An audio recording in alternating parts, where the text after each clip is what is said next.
It's 6 a.m., May 27, 2015, Zurich, Switzerland. At the Bar au Lac, a five-star hotel where rooms go for thousands of dollars a night. Plainclothes Swiss police walk quietly through the lobby. No sirens, no flashing lights. They knock on doors, and one by one, some of the most powerful men in world football are let out, hotel bedsheets held up to hide their faces from the cameras. That same morning, across the Atlantic, the United States Department of Justice unseals an indictment. 14 men charged with racketeering, wire fraud, and money laundering, accused of taking more than $150 million in bribes over 2 decades. The product they were selling? The only thing they controlled: their power over football, votes on where tournaments would be played, contracts for who got to broadcast and market the game, the organization at the center of it all. FIFA, the governing body of world football. But here's the part almost nobody talks about. Under Swiss law, FIFA isn't a corporation. It has no shareholders. It pays almost no tax. Legally speaking, FIFA is a nonprofit. And this summer, that nonprofit is about to collect the biggest payday in the history of sport. This is how the machine actually works: who pays for it, and who really gets the money. On paper, FIFA belongs to the same legal category as your local chess club. It's registered in Switzerland as an association, a Verein, the same structure used by village choirs and alpine hiking societies. Associations exist to pursue a mission, not profit. FIFA's stated mission: to develop football everywhere, for everyone. And that structure comes with a remarkable perk. In Switzerland, FIFA pays only a minimal tax rate. Abroad, it often pays nothing at all, because before FIFA awards anyone a World Cup, host governments are asked to guarantee sweeping tax exemptions for FIFA and its subsidiaries. In the United States, FIFA has enjoyed tax-exempt treatment since it first brought the World Cup there in 1994. Now look at what this chess club earns. For the 4-year cycle ending in 2026, FIFA has budgeted $13 billion in revenue, roughly double the previous cycle. That's more than the annual revenue of Rolls-Royce cars, Ferrari, or Spotify made just a few years ago. And the accounting has a rhythm you won't see at a normal company. FIFA reported losses 3 years in a row. $390 million in 2023, $616 million in 2024, $248 million in 2025. Sounds like a company in trouble. It isn't. It's the model working exactly as designed. Costs land in the quiet years. Then, every 4th summer, the World Cup arrives. And 1 month of football flips the entire cycle into more than $1 billion of net surplus. One event, every 4 years. That's the whole business. So where does $13 billion actually come from? 4 pipes. Pipe 1, broadcasting. The World Cup is the most watched event on the planet. The 2022 final alone reached an audience of well over 1 billion people. Broadcasters pay FIFA around $4.3 billion this cycle for the rights to show it. Pipe 2, sponsorship. Adidas, Coca-Cola, Visa, Hyundai, Qatar Airways, plus a new wave of sponsors for 2026. Analysts project a record of around $2.5 billion for this tournament alone, the highest sponsorship haul for a single sporting event ever. Pipe 3, tickets and hospitality. This is the explosive one. In 2022, tickets and hospitality brought in under $1 billion. For 2026, FIFA expects around $3 billion, triple, helped by dynamic pricing that saw some final tickets listed at thousands of dollars. Pipe 4, licensing, the video games, the merchandise, the official everything. And 2026 comes with a structural twist. In previous World Cups, FIFA worked through a local organizing committee. This time, FIFA is running the tournament itself through its own subsidiary, dealing directly with the 16 host cities. Translation: FIFA controls essentially every dollar of revenue: media, sponsors, tickets, hospitality, merchandise. So if FIFA keeps the revenue, what exactly do the hosts get? Here's the uncomfortable math of hosting a World Cup. The bill stays, the revenue leaves. Qatar spent an estimated $220 billion on its 2022 tournament. Stadiums, a metro system, an entire city.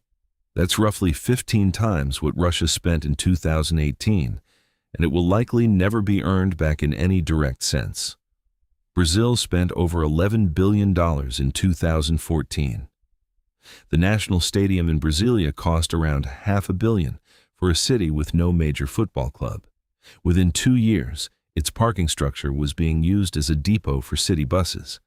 Economists have a name for these: white elephants. FIFA's defenders point out that 2026 is different, and it genuinely is.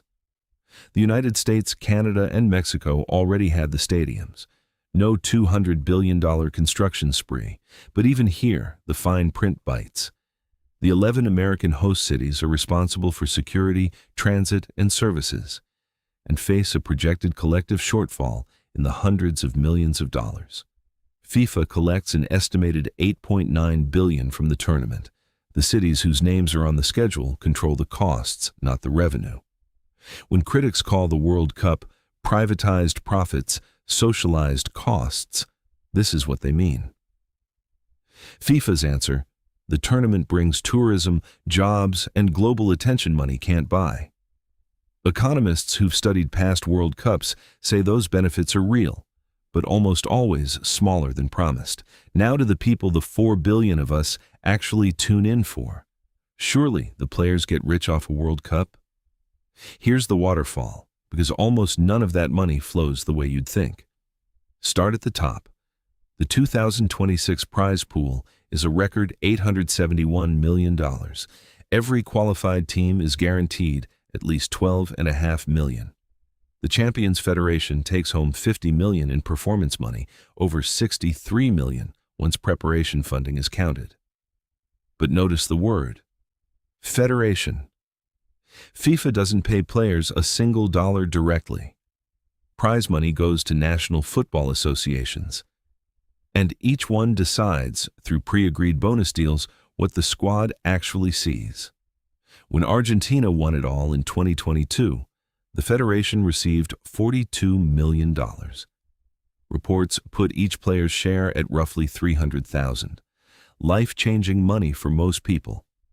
But Lionel Messi earned more than that in a single week at Paris Saint-Germain. The tournament he'd dreamed about his whole life paid him a fraction of his day job. Some federations are generous. France offered over $500,000 per player to win the 2022 final. Others pay far less, and bonus disputes have publicly derailed teams. Cameroon, Ghana, and Nigeria have all had players threaten to sit out over unpaid bonuses. And in one of the more remarkable arrangements in sport, the U.S. Federation now pools its men's and women's World Cup prize money and splits it between both squads. So every dollar the U.S. men earn this summer is shared with the women's team, and vice versa. Meanwhile, who's paying the players' actual salaries during the tournament? Their clubs.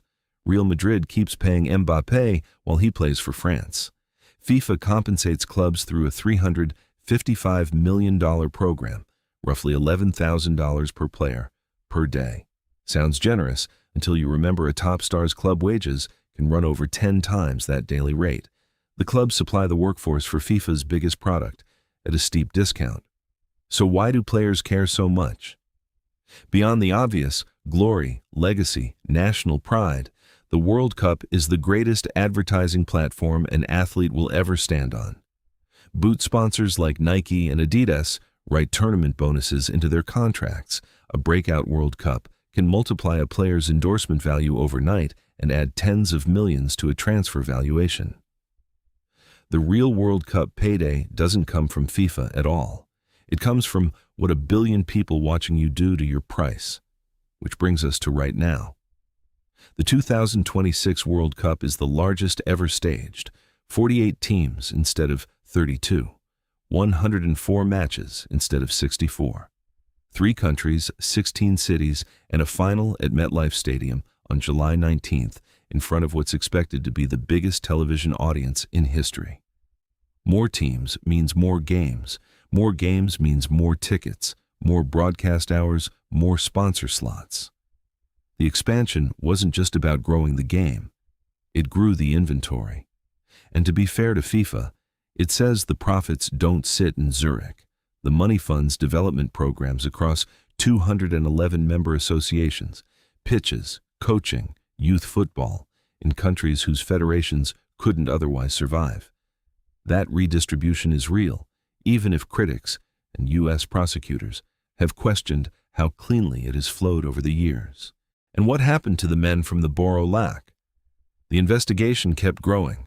U.S. prosecutors eventually charged more than 40 officials and executives and secured guilty pleas or convictions from most of them.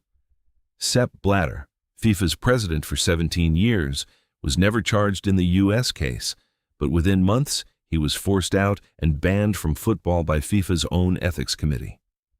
The system those men exploited, enormous money, minimal oversight, gatekeepers with something to sell, was exactly the machine you've just seen. Since then, FIFA has promised a new era: reform, transparency, term limits. Its revenue has doubled.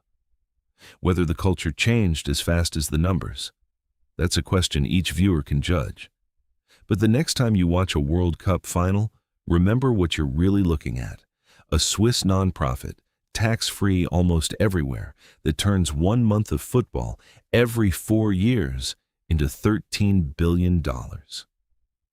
While the host cities cover the bills, the clubs cover the salaries, and the players play, mostly, for something money can't measure. The most profitable nonprofit on earth is about to have its best month ever. If you enjoyed this, please subscribe